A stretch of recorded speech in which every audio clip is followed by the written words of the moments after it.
Good evening, everyone, and welcome to the April meeting of the Chinese Historical Society of Southern California 2023. As we have for the past 47 years, we have been providing monthly programs, and we have really still a lot more to learn about our community. We've been collecting stories and sharing stories from people who have been doing a lot of research out there.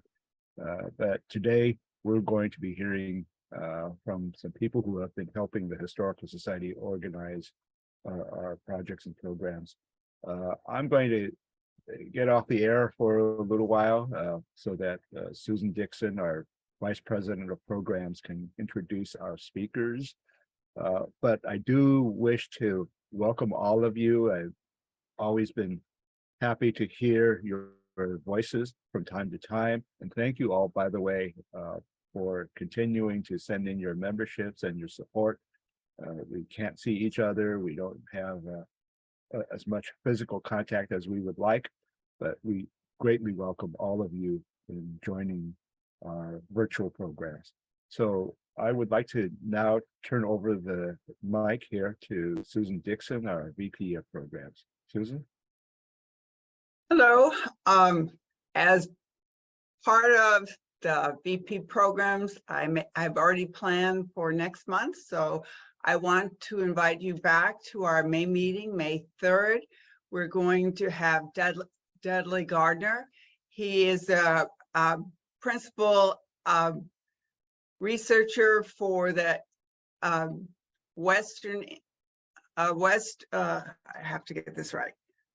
Archaeological and Anthropological Institute in Rock Springs, Wyoming, and he will be telling us about Chinese Americans in that area. But tonight I'm very happy to introduce people that we know very well because they actually have worked on this project. Our first speaker will be David Castro. He is a UCLA graduate. He's currently working on his MLIS program through San Jose State, and he works for the Getty Museum as well as for us. And then secondly, we are going to have our newest board member, Albert Lowe, who worked for 2 years as principal archivist on the Duty and Honor collection. And he has his MLIS from UCLA. He has an advanced degree in ethnic studies from UCSD. And currently he's a strategy campaigner for United Foods and Commercial Workers, Local 770. So both of these will tell how important our Duty and Honor collection is and how we're making it available. So if you haven't visited us online, we have this collection as well as others. If you like Chinese American history, we do have a section for the online exhibits. And so they're going to tell us more than that. So with no further ado, David Castro.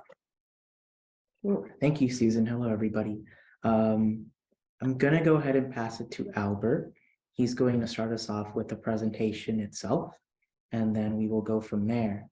I will share my screen with everybody, so give me a second or two to do that. And let's see. Okay, that should be okay. Now, Albert, if you'd like to take it away, we can start. Okay, thank you, David, and thank you, Susan, for the introduction. As Susan mentioned, I am the newest board member of the Chinese Historical Society, and I joined 2 months ago, and I'm very excited to present project I worked on with the Historical Society a couple of years ago. So I'm gonna just talk a little about the Duty and Honor collection, some of the history of it, and give a little lesson about just archiving in general. So, what is archiving? So for the most part, it's just this process of appraising, acquiring, accessioning, arranging, describing, and preserving a discrete collection or organizational papers. And there's a principle in what you want to preserve. You don't just collect anything. And for the most part, any organization has an archive. And just like the Historical Society has an archive. But we're also an archive. So, any organization would collect their documents important that would represent their organization. So they would keep their agendas, their notes, official meeting notes, not someone just got a notes. Publications, grant proposals, because that would tell what was important at that moment, or maybe governmental filings. Okay? But for the Historical Society, we actually are an archive. So we also then acquire stuff and make an assessment about whether or not we should take on a collection. And generally, you don't take on a collection just because someone's paying you to do it, or they want someone to manage your collection. It's more about like, what value do you think actually something to have? Okay. So I mean, that's all I want to say about other people's archives. But I'm going to get into duty and honor. And here we have this wonderful slide from the 1994 Chinese Historical Society of Southern California's annual dinner. And it was a dinner honoring Chinese American veterans who were in World War II. And after this dinner, my understanding is that some of the veterans approached the officers and Margie Lee, who is from the UCLA Asian American Studies Center, and they wanted to commemorate the Chinese American veterans from World War II. So that's how it started. Basically, a discussion after this dinner. And here in this picture, Margie is, this is from probably 25 years ago. She's at that time, young lady in the blue. And I believe that's Gilbert Hom in the pink shirt. And this is actually a slide of after the book came out. But this was when we decided we were gonna actually process this collection. It was, this was from, like I said, a 94 dinner. And it took over 3 years to actually collect everything and get to the point of publication. And even though the idea was already born there, it would be like, data or information on all these veterans, when they served, how they served. It was a big organizing project. And it took, actually, it wasn't, and Margie worked tirelessly trying to set up like these weekend meetings where she tried to get people to come in and bring in their documentation to prove that they were veterans. And it started off slow, but then it just, at one point it hit a critical mass and a lot of people just started participating and bringing in their papers and wanted to be part of the book. And then, yeah, in 97, the book came out. Here it is, right? So after the book came out, though, there's still this gigantic collection of documents. So there was 11 feet full of documents, or 11 blanker boxes, about 50 audio tapes, and about hundreds of photos. And they just sat in the archive or in the garage for like 20 years. And I don't think I need to go over it, why this is important, but this is a very important collection because it discussed a lot of the role of race and nation, the racialization of Asian Americans in this important period of United States history. It reconciled internal discourse on race and democracy. And Chinese Americans actually had the highest World War II participation rate of any ethnic group in the US. And here, this is a picture of me. So my dad actually was in World War II, as was his sister and brother. And so I had a personal stake in this collection as well, personal interest. Another just if you didn't look at the Gumsong Journal from a couple of years ago, it was really interesting when I was working on this project. I even found a picture of my aunt in the collection, which to this day, we have no idea how it got in there, but there it was. And one of my uncles is actually in one of the veterans in the book. Lastly, I want to say in terms of the importance of, this period for Chinese Americans in World War II, if you don't know, Chinese were the first and ethnic or national group nationality ever excluded from the US. So when the Chinese Exclusion Act was passed in 1882, at that point, there were only 3 classes of people that had any restriction of entering the US. So Chinese were added to the group of morons, felons, and lepers. And that's exact text. And it wasn't until the War of Brides Act in 1943 that the Chinese Exclusion Act was actually repealed. Okay, so on to the next part of archives.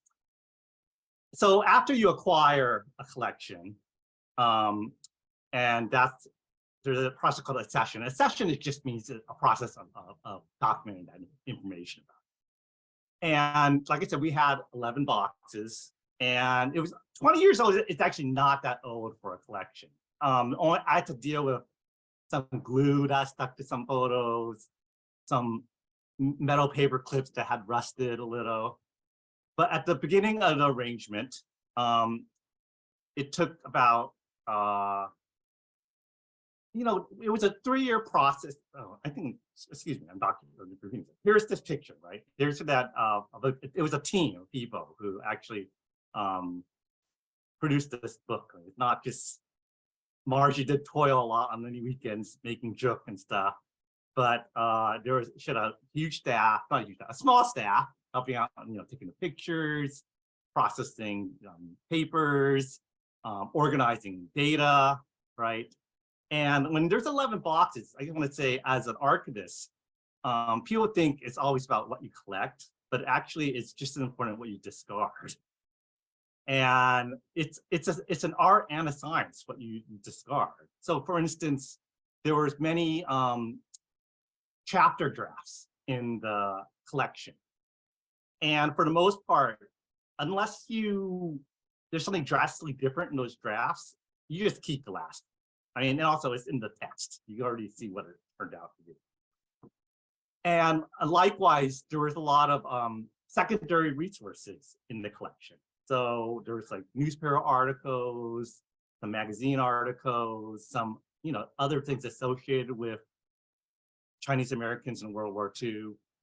And that was a decision I made to also discard it because, if I was trying, if the role of an archivist is to reproduce the context for a new researcher to look at the same collection, I have to make the assumption that that researcher would also know what is accessible to the public. So if there's LA Times articles, you don't need to eat up your space with things like that. So that's why now the final product of the collection is from basically 11 linear feet to 2 linear feet, and process the photos. So it was in like archival sleeves instead of like next to that glue. And then we also thought to make this accessible digitally, which David's going to go into later. So one of the other, here's this photo here is also after the book came out. And the man on your right here is Murray Lee. He is the, director of the Chinese Historical Society of San Diego. And the reason why I bring this photo up is because another thing that an archivist tries to do is tries to maintain the collection in the same order that the original archivists kept it in. And I mean, I said that's sort of like one of the traditions of an archivist. And the San Diego team got into this book a little late. So Margie actually sat them at a different section. And when I arranged the collection, I also did the same thing and kept the San Diego veterans in a different group. So what is the best way to do this though now? That's an interesting question, because now we talk about how we have Google, we have all these search engines. It used to be people would go into the library and you want to look at a subject. I'm like, oh yeah, I want to just see what other books are next to it. But now we say we're in this era of selfless bookshelves, right? It doesn't really matter what order the bookshelf is in, or what order the books are in the bookshelf, because you can access it just through like a hyperlink, perhaps, right? But traditionally, we still use something called Online Archive of California, and here's a picture of just of the the team sort of like organizing the files and stuff. All these things are actually in our administrative files, for instance, because we needed to maintain the release files, but someone looking at the collection doesn't even know it. That's just for the historical side. Okay. But here we go. Online Archive of California. Anyone can go see it. It's public. And basically, the goal of the archivist is to arrange it and describe it so any other researcher can look at it. And if you go to the page on Online Archive of California, here you'll find it. There are thousands of collections in this archive, and it's not always easy to see, but there is a tab for the Chinese Historical Society. We have recently added a lot more collections in the last few years, and but there's still things that it's called controlled vocabulary, and you have to we use things like it's called the Library of Congress subject names. So you can't just put down like Chinese Americans in World War II. It'll have a very specific name like United States - Armed Forces - Chinese Americans. And that's just like part of standards that we still follow as an archivist. So that's a very quick primer on what an archivist does. But it's now the 21st century. And David's going to go into a little bit more about how you can access this from your home.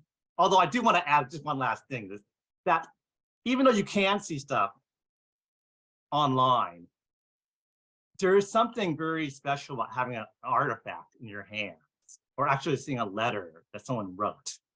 So there still is a purpose to going to the physical archives. But from there, David, take it away. Sure. Thank you, Albert. Thanks for all of that wonderful information. I do want to mention before I start talking about the digital realm that the collection is completely processed unless we find original materials from the production of Duty and Honor itself.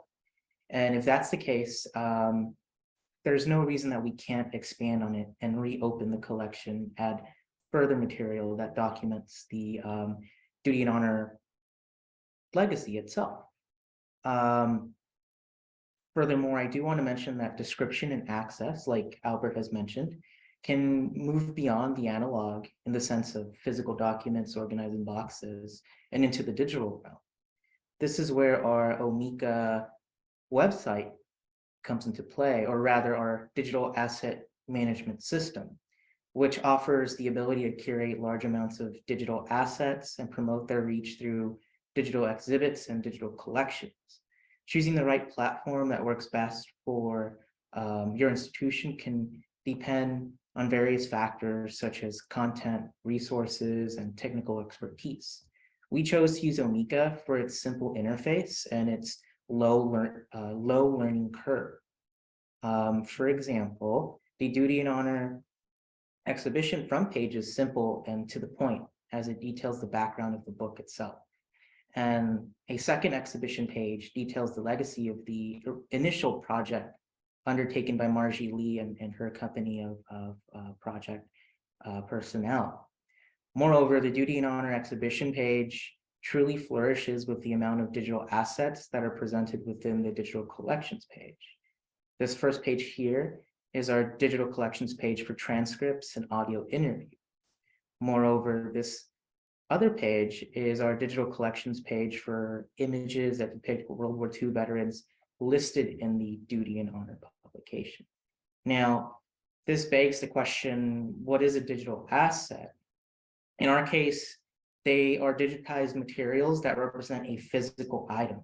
In the case of these portraits not only exist as digitized photographs, but there is a 35mm slide that represents the same image that you see on the screen here. Moreover, digital assets also include metadata, as depicted on this slide here, which is a structured description of the essential attributes of an information digital object. Recalling Albert's last comment about standardization, our metadata follows the Dublin Core Standard, which is an international archiving standard, which inserts attributes into predetermined elements that follow the consistency or allow the consistency of object descriptions. In this case, the class description and the title description would each be elements within our metadata structure. The image value and Tom D. Amer value both represent different attributes that fill in that element or each of those elements. And there are many elements within the Dublin Core Standard, and they all mean different things. But they all encapsulate, again, our metadata description for each digital asset that we have on our Omeka page. I do want to just recapitulate the results of the archive project overall that Albert and I were a part of. The project itself began, I believe, in October 2018.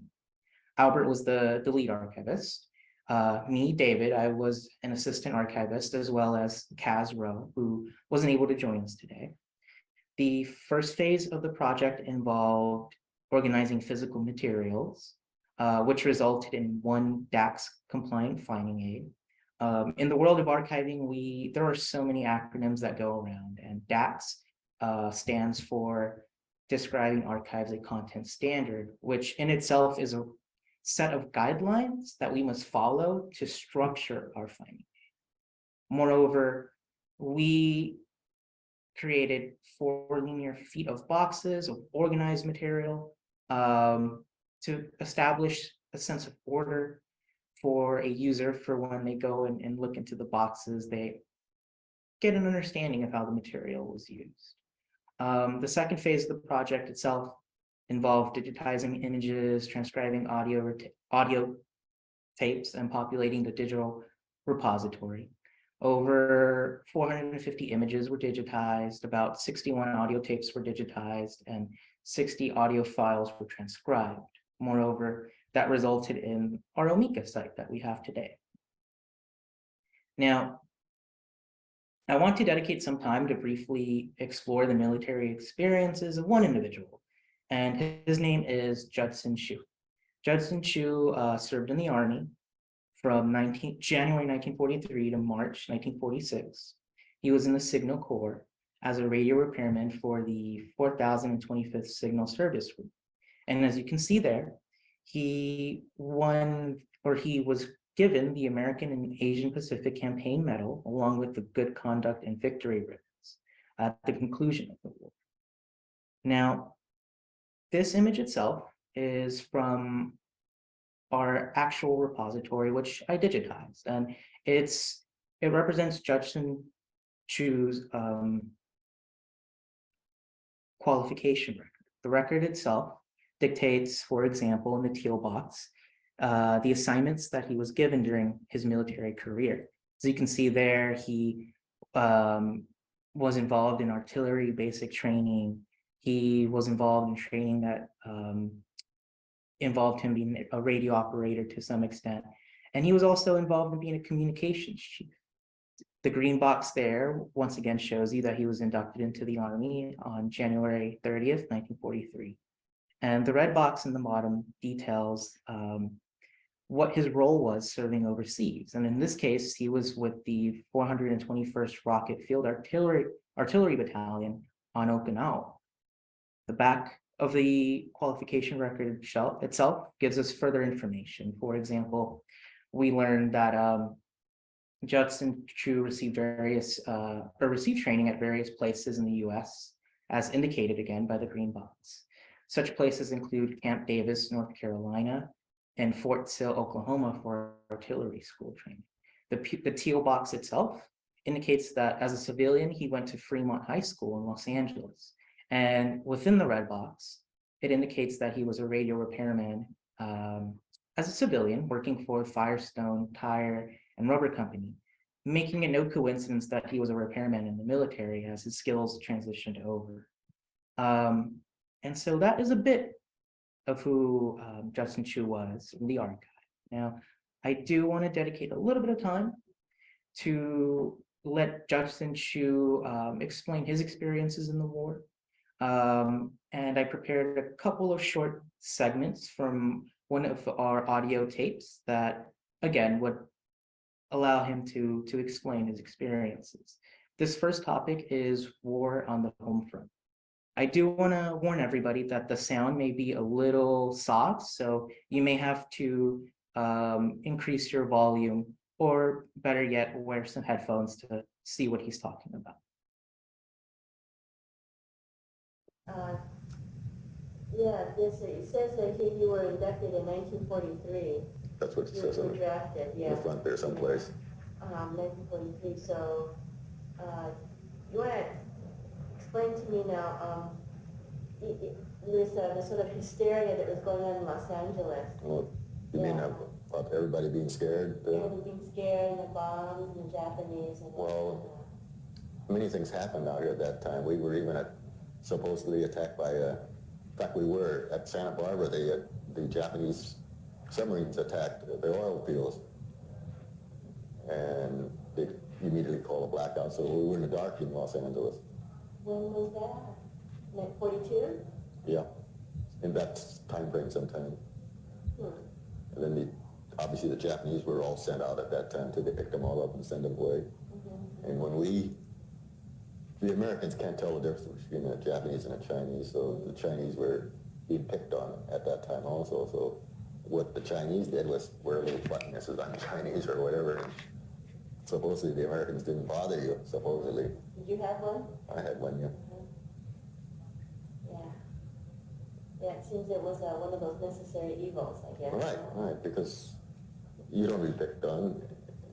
Unfortunately, the Japanese that were picked up and sent away from here, they lost a lot of money, lost all their property,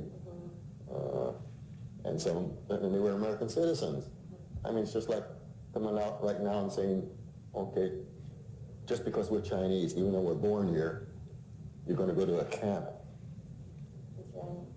That's some problem with Right, a war, right. Some kind of war and their hysteria comes in.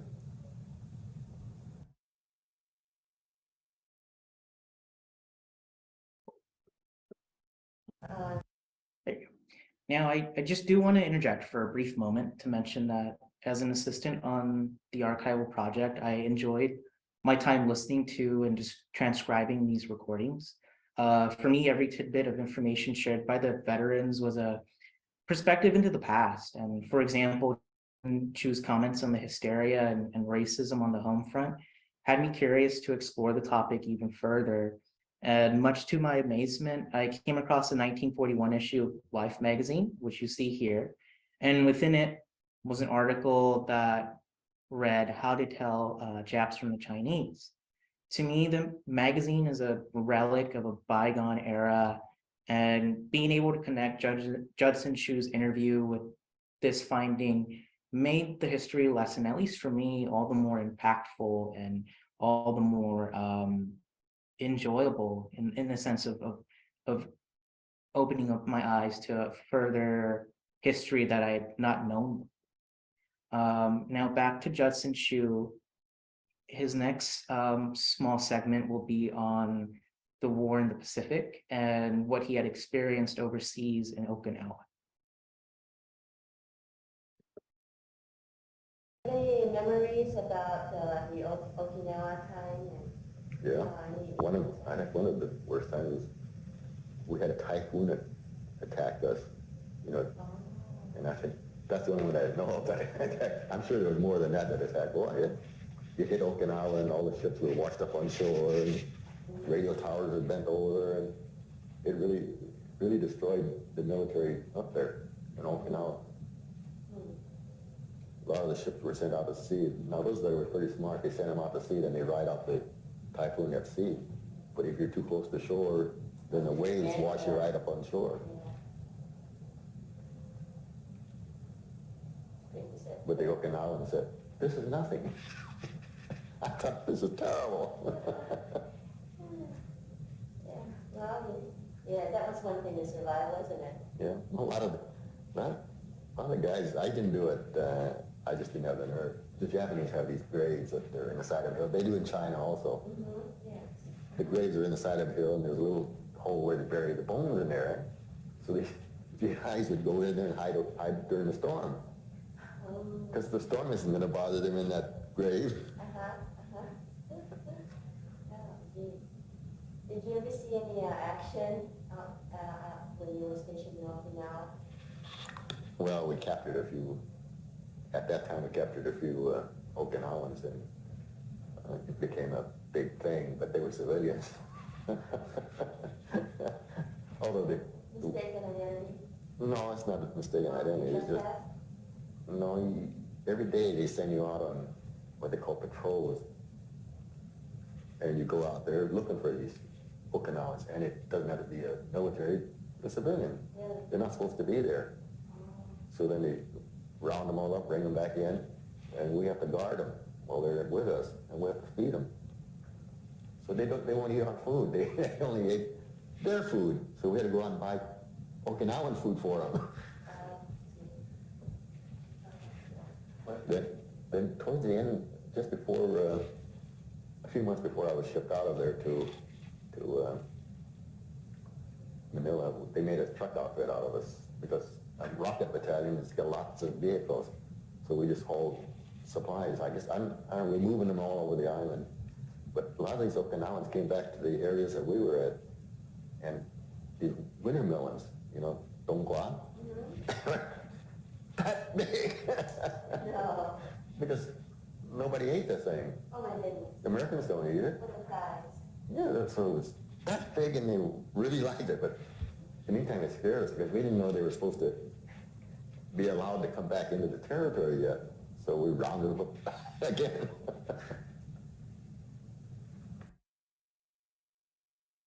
Any memories?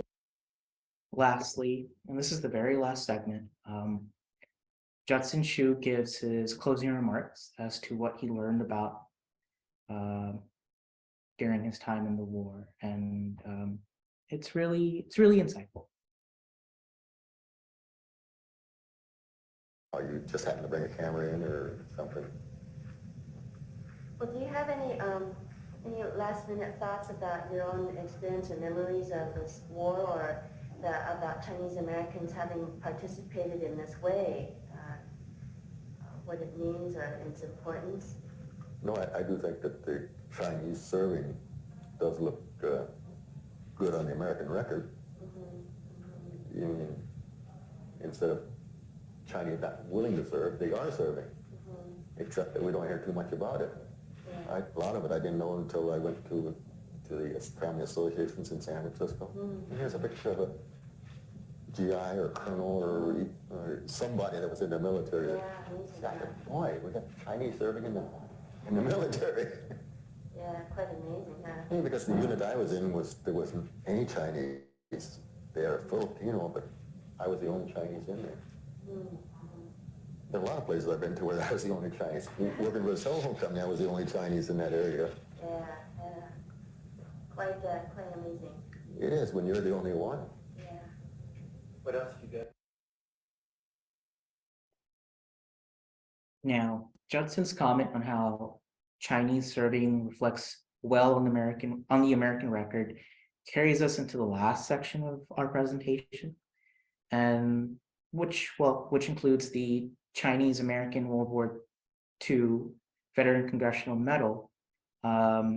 The actual act itself was signed into law by Congress on December 20th, 2018, and it commemorates all the soldiers from all the branches of the military that served in World War II, Chinese Americans in particular. I want to correct myself. And So far, 15 individuals listed within the Duty and Honor collection have received the medal.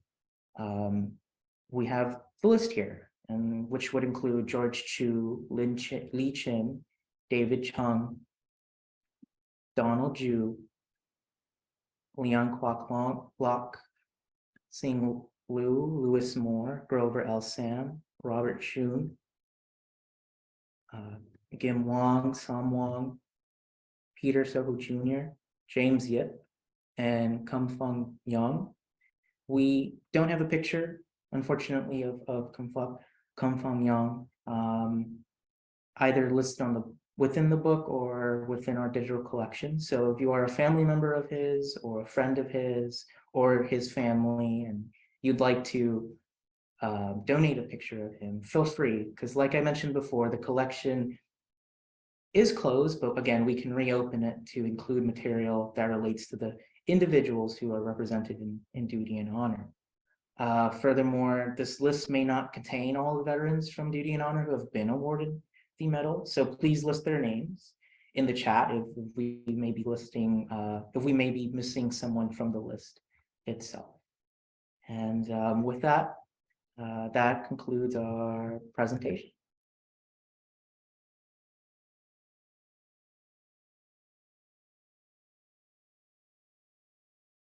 I guess I will be handing it off now to Eugene for Q&A. Yeah, I'm back on. Yeah, sorry, caught me flat-footed here. But yeah, thank you very much, David and Albert, for really a nice presentation. I think it gives our audience a good picture of some of what we have in our collection. As David mentioned, the having access to the collection has made it easy for some of the continuing research that has been occurring. We get inquiries from folks who are doing family history research, who are doing community research. We recently, by the way, were able to provide over 20 copies of Duty and Honor to an instructor and class at Loyola Marymount University, where the students did some research and review of the material. So what Marjorie and her team did more than 20 years ago is still of relevance today. But before I go on, first of all, audience, everybody, please give a round of applause to David and Albert, and thank you for all the hard work that you put into the collection. It's too bad that we're not all in person. We actually have a nice, modest sized group here today, and it would be nice if we could just squeeze into our meeting room and be able to see each other. We do have a couple of questions, and I actually want to share some of those. By the way, if you didn't see my note in the chat, please type your questions into the chat at the bottom of your Zoom screen, and then I'll do my best to read off some of these questions, and then David and Albert can respond to these. One of these, I think I see, one is a kind of a comment that we should try and provide the links to the collection in our website, and we'll be doing our best. Ricky has been, whose father was also a World War II veteran, has been upgrading our website, and we'll definitely provide links to the finding aids for the collection for sure, and also any other summaries that we will provide. I think that's some of it's already on. But let me see here that Albert, actually you added a comment that you just want to add, maybe you can just speak up.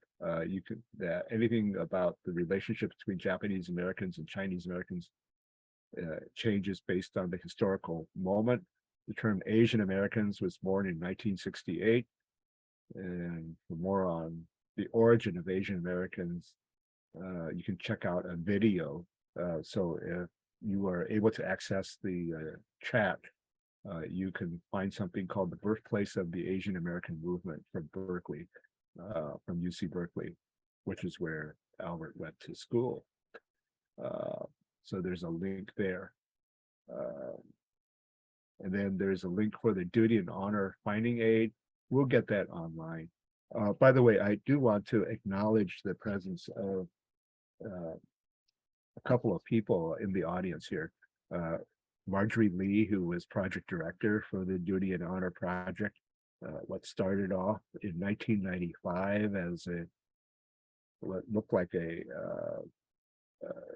simple effort to call for people to register and be acknowledged in a book that we would publish, which occurred about 3 years later in 1998, was really made possible because of the strong leadership of Margie and her team, which included Jim Fong and Gilbert Hom, and as well as our office manager at that time, Ella Kwan.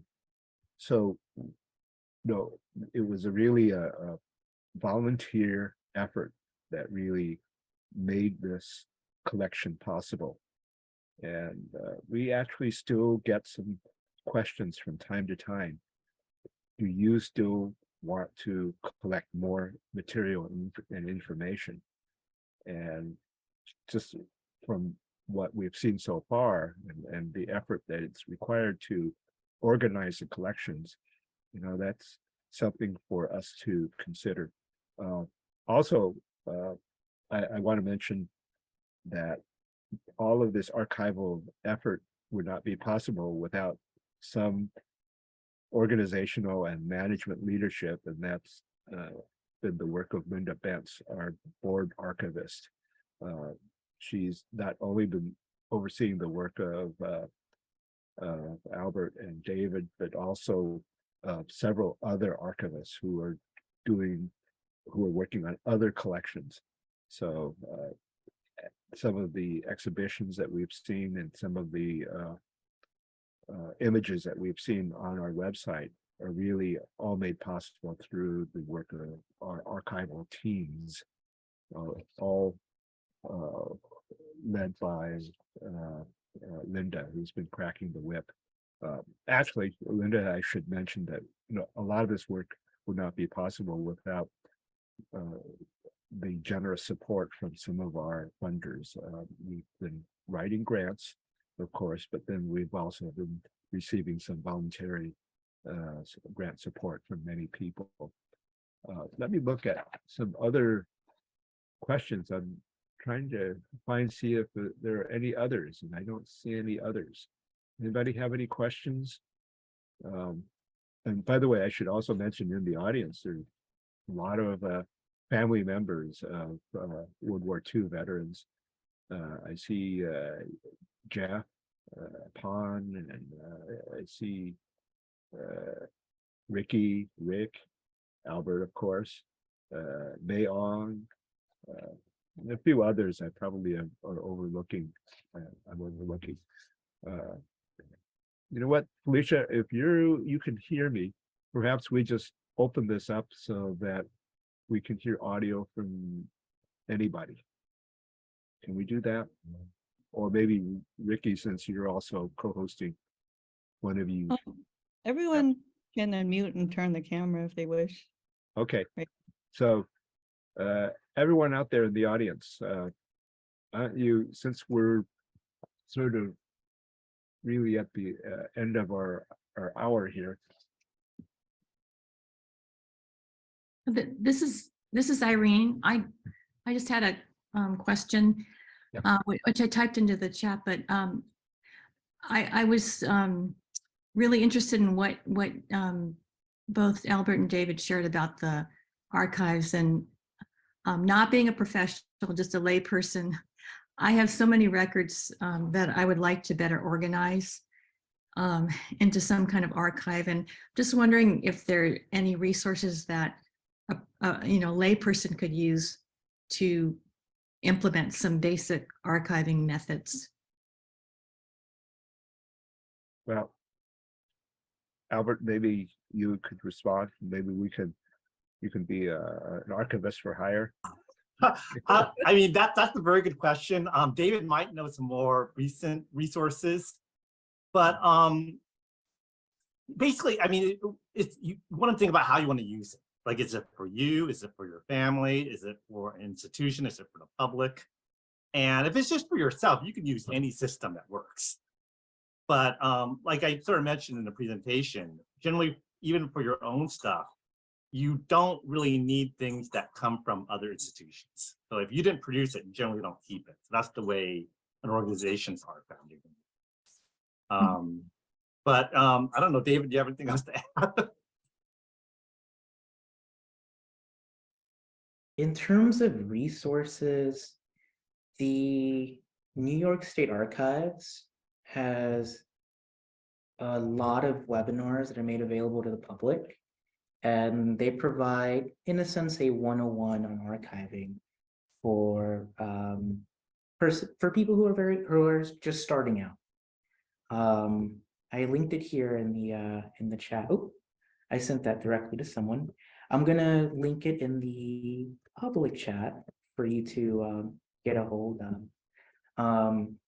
They have, like I said, they have webinars for pretty much introduction webinars for lay people, for people who are barely starting to grapple with the world of archiving. It would introduce you to simple concepts such as original order and respective fonts and whatnot. But since this would be like a personal project, I'd say you would be able to implement these methods any which way you want. Again, what I sent you can be a possible starting ground for you. Okay, that's great. Thank you. It would just be good to have some guidelines and standards to at least start with. Yeah, exactly. That's- Exactly. That will be the base for you. Thank you. And when you guys are inventorying our collections, is there a certain database that software that you mainly use or that you favor? Do you put everything into an Excel spreadsheet? David or Albert? My work at the moment has been involving Omeka and Omeka only. Omeka allows for a unique interface that we would be able to upload our images from our servers onto the site itself. And then we would be able to use the back end interface, which allows us to attach metadata to each and every individual digital asset that we upload. Now, I can speak to use of archive space and the extent that archive space is a useful platform to create our accession records for the collections we keep in the archive. Moreover, archive space is used for creating finding aids that we upload onto OAC. So Omeka is OMEKA. Correct. And then the other software you mentioned is Archive Space. So I would say, if you're just someone trying to organize their own stuff, you probably don't want to use archive space. Well, yeah, exactly. But I mean, I actually do what you mentioned. I have Excel sheets for many things because it's actually, if you're not doing millions of records, it can hold thousands of records. There's also a lot of other weird platforms out there. Like I use something called Zotero, which you can, I knew someone that used it to organize what clothes she wore every day, so she knew what outfit she had. But there's so many fields in it. You can do almost anything with it. And when I mentioned like the shelfless bookshelf, like if you don't need to know what folder you kept it in, as long as you create that link in there and you create your own tags, you can find stuff. So there's a lot of software out there, freeware out there you can use.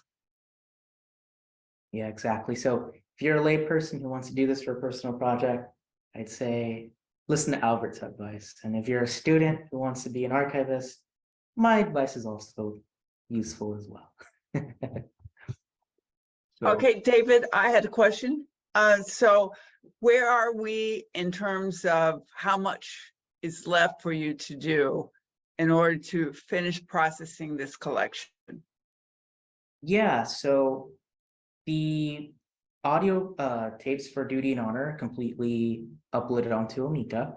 Same goes for the digital images. The digital transcripts I've finished cleaning up for grammatical errors and whatnot, and they will soon be uploaded to Omeka by the end of this week. And then once I complete that, that would conclude the Duty and Honor project, at least the second phase of the project itself.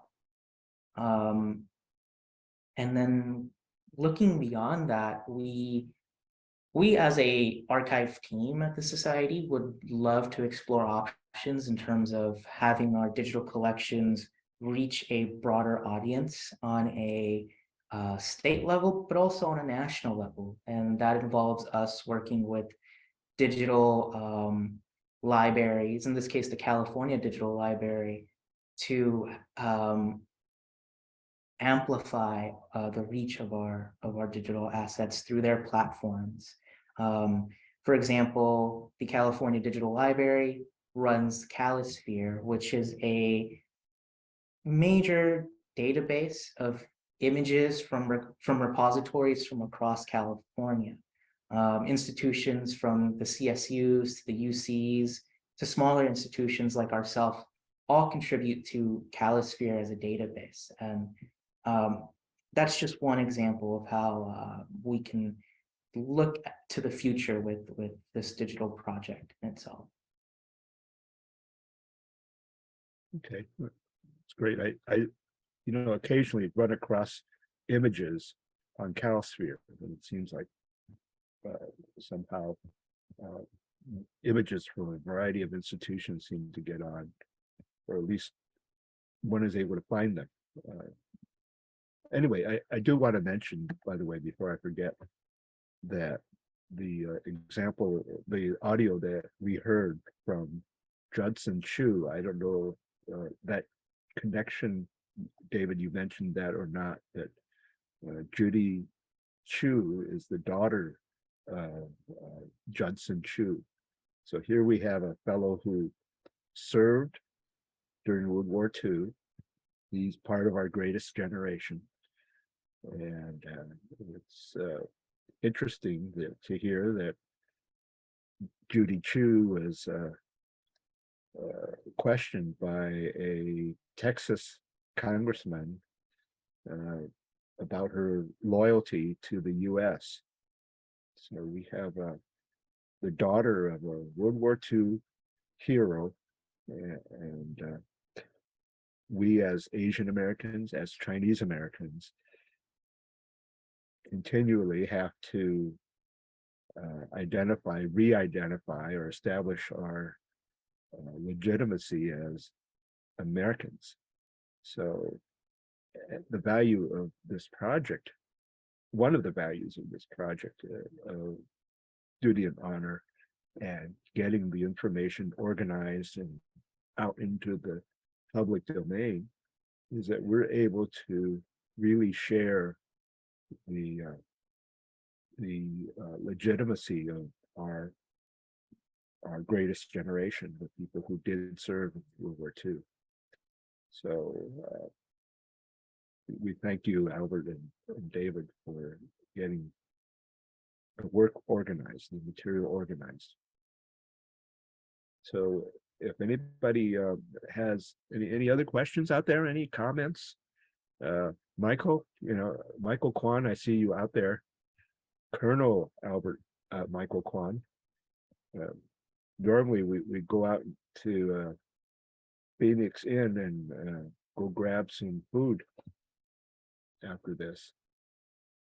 No, I don't. I don't have much to add. It's very interesting to hear this and to learn, well, how many Chinese veterans there were from World War II. Well, I think, David, I think you mentioned early on that there was a very high percentage. Within duty and honor, there are about 413 World War II veterans that are represented in the book.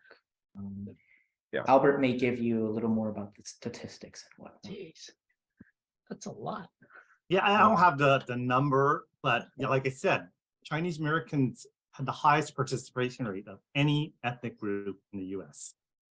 Now, if you know Asian American history, you know sort of like why they did. It was still a very, the sex ratio was still very high, men over women. And there was more men participating in World War II than women. And that's why Chinese Americans did have the highest participation rate. Yeah, and males were drafted, whether you were a citizen or not. So that, you know, we hear of some people who barely arrived and got drafted. Well, and I still think, you know, shortly after World War II, I remember there was still a very strong effort to, well, you had to prove you were an American. And I remembered that whole thing about, I'm not Japanese, I'm American or whatever.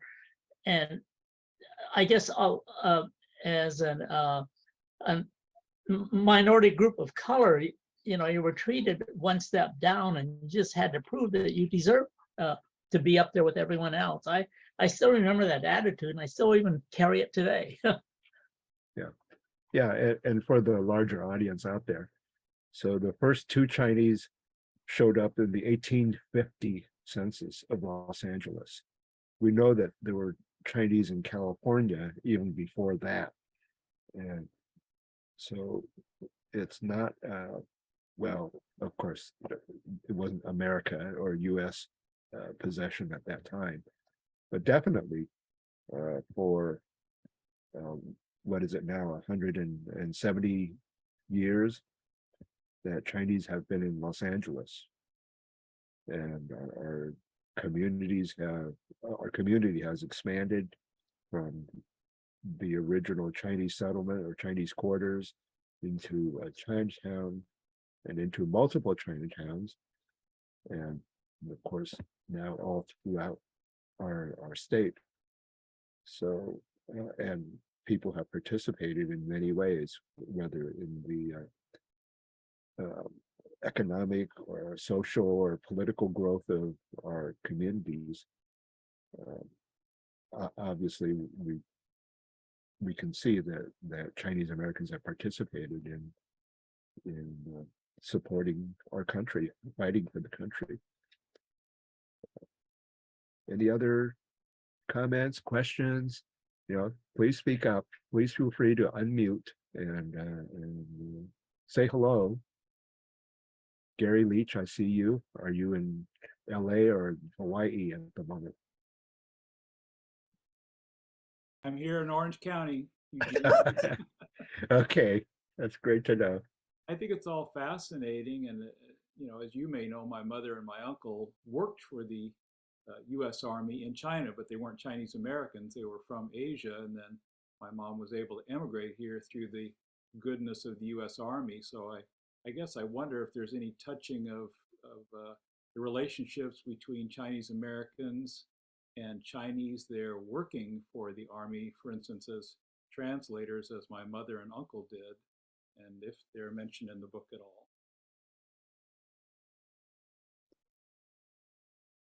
I think from what I have heard or learned or read, many Chinese were actually not put into the front lines, but rather were trained in intelligence, military intelligence.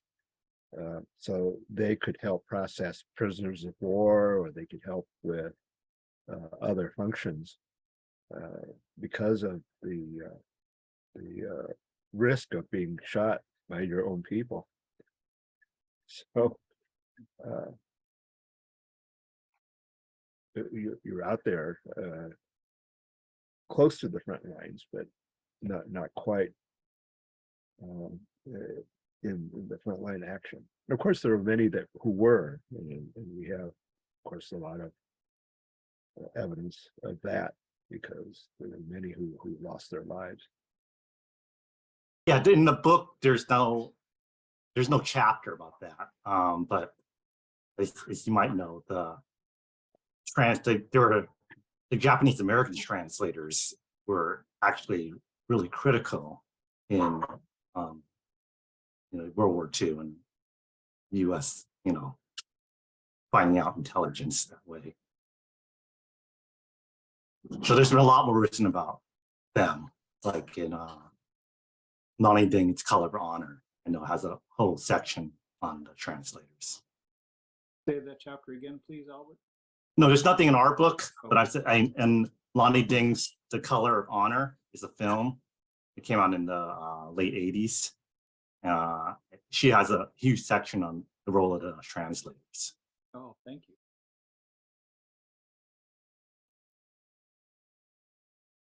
I wanted to know if this recording will be archived and where it will be archived for future reference. We have a YouTube channel. So when you go to our website, there will be a link provided to most of our past programs. The majority of our past programs are on our YouTube channel. Okay, thank you. Okay, you're welcome. Any other questions? Anybody else want to just say hello? Well, I just want to make a statement.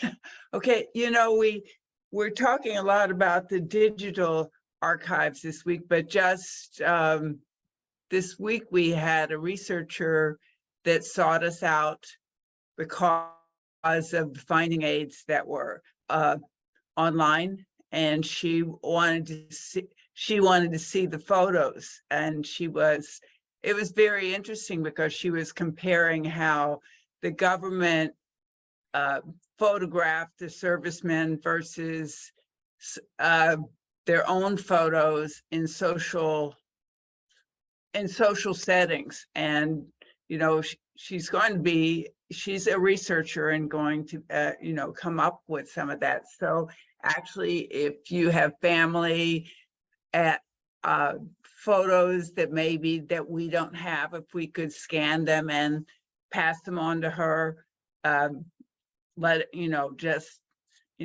them to our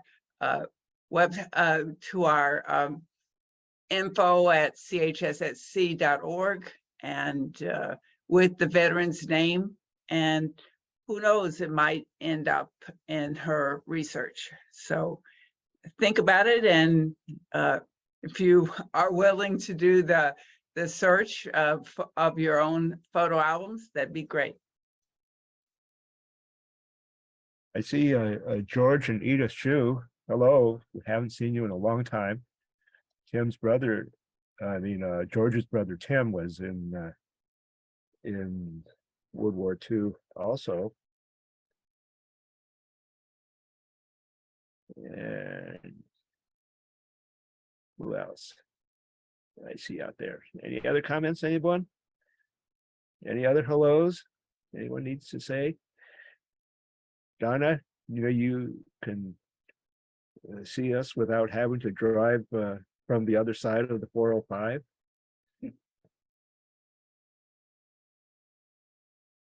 And I see many old friends and family, or long-time friends. I better not say old friends. Anyway, Elizabeth, I see you're a new name. If you're not a member, please you're welcome to join as a member. As a member, you get a free copy of our annual Gunson Journal. which comes out once a year, but we also have all of our past issues online. So one of the great treasures that I feel that the Historical Society has produced is this annual publication, Gumsun Journal, and all the back issues are online, thanks to a lot of scanning effort and Ricky putting all of that onto our website.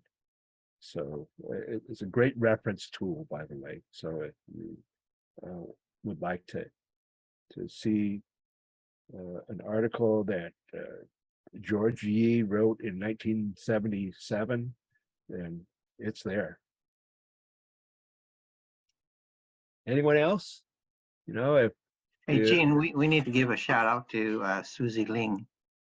oh yes, Gumsun Journal. absolutely. Yeah, thanks for the reminder.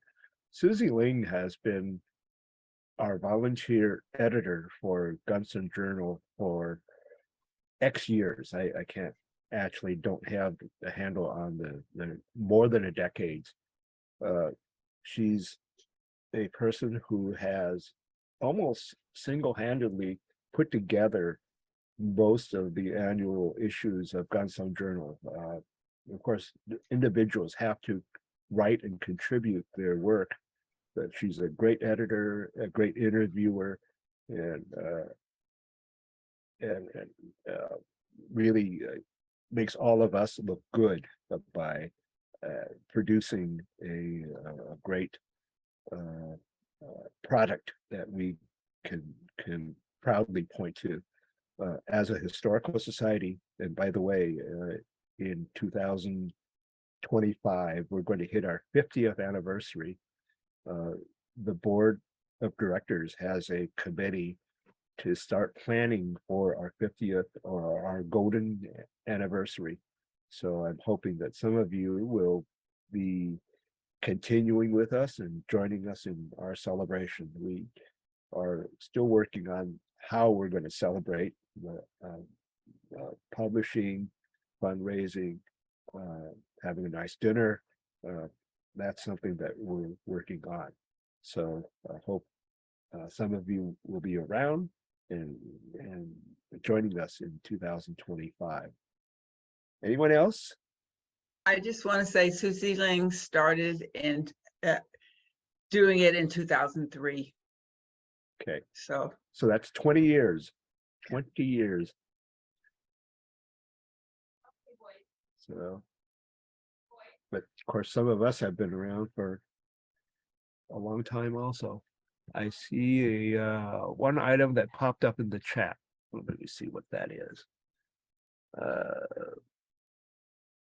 And I have to read this. Oh, Edith Huang. Hi. I think we haven't spoken in a while. Thank you for all the work the society does. I visited Wawona's dedicated Chinese laundry building. Yes, and speaking of Wawona and Yosemite, we are having our Yosemite pilgrimage kind of split up in two different parts. Those who are backpacking are going in July, and right at the moment, we may have more than 20 people going to backpacking to the top of Sing Peak at 10,552 feet in three different teams, three different approaches. But for the larger events that are for the most of us non-backpackers, where I just like a nice easy walk, but we will be able to enjoy some of the regular normal hikes and also visit some of the places in the Yosemite Valley and in Wawona, which includes the Chinese Laundry building, which we supported. And that will occur in the first week of October. So October, I believe it's, let me take a look. It's 6th and 7th, Friday and Saturday, October 6th and 7th.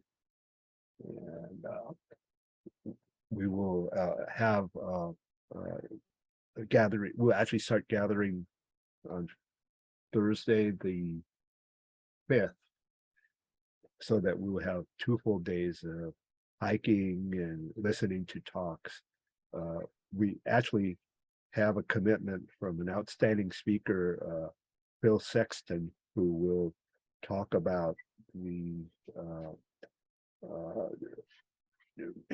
his research on the Transcontinental Railroad and also on Donner Summit and the Summit tunnels that were constructed by Chinese railroad workers. So we have been putting together an agenda, and so hopefully some of you can join us for our pilgrimage. In addition, we're planning some side trips. So some of those who were going to drive the 300 miles to Yosemite, along the way, we hopefully will be able to make some stops in Oakhurst, in Fresno, and in Bakersfield. So I'm organizing an itinerary for that too. So there's Chinese history all up and down California, and hopefully you'll be able to join us on our pilgrimage to Yosemite this year. Any other comments? It's what time is it? It's 8:13. It's really good to see your names if I can't see your faces, but I'm really glad to know that you're in the room. Like to hopefully see you when you do come into Chinatown. We are open to the public on Sunday afternoons. We at our Victorian headquarters.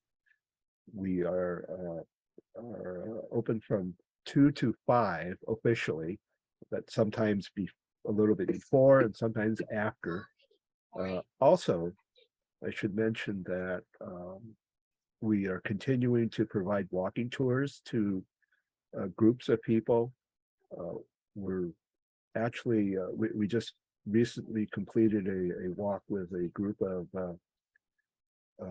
grant foundation grant funders, and was able to take some of these folks through.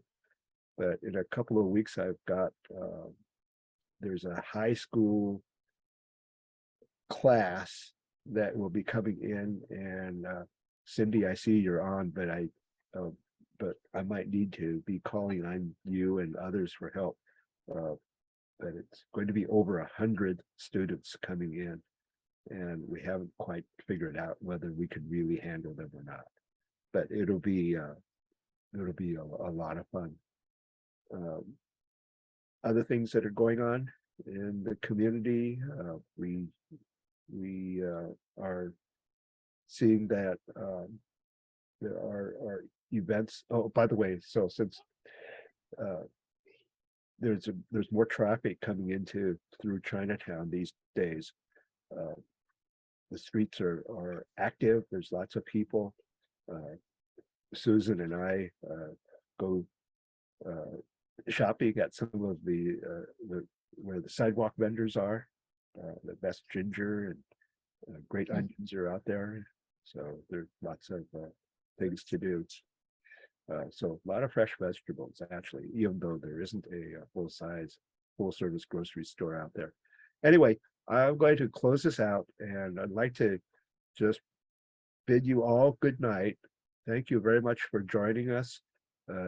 As Susan mentioned, we're going to have a speaker next month talk about Rock Springs, Wyoming, and some of you who may know a little bit about the history of what happened over there, that there was a coal mine and an important major incident that occurred in the 1880s. So I think it'll be a very interesting program. Anyway, wish you all good night. And Ricky and Felicia, thank you for handling the hosting duties. thank you, David and Albert, for your presentation and your insights. And maybe we might even have some additional archival collections to share in the upcoming year here. So thank you all. Have a good night.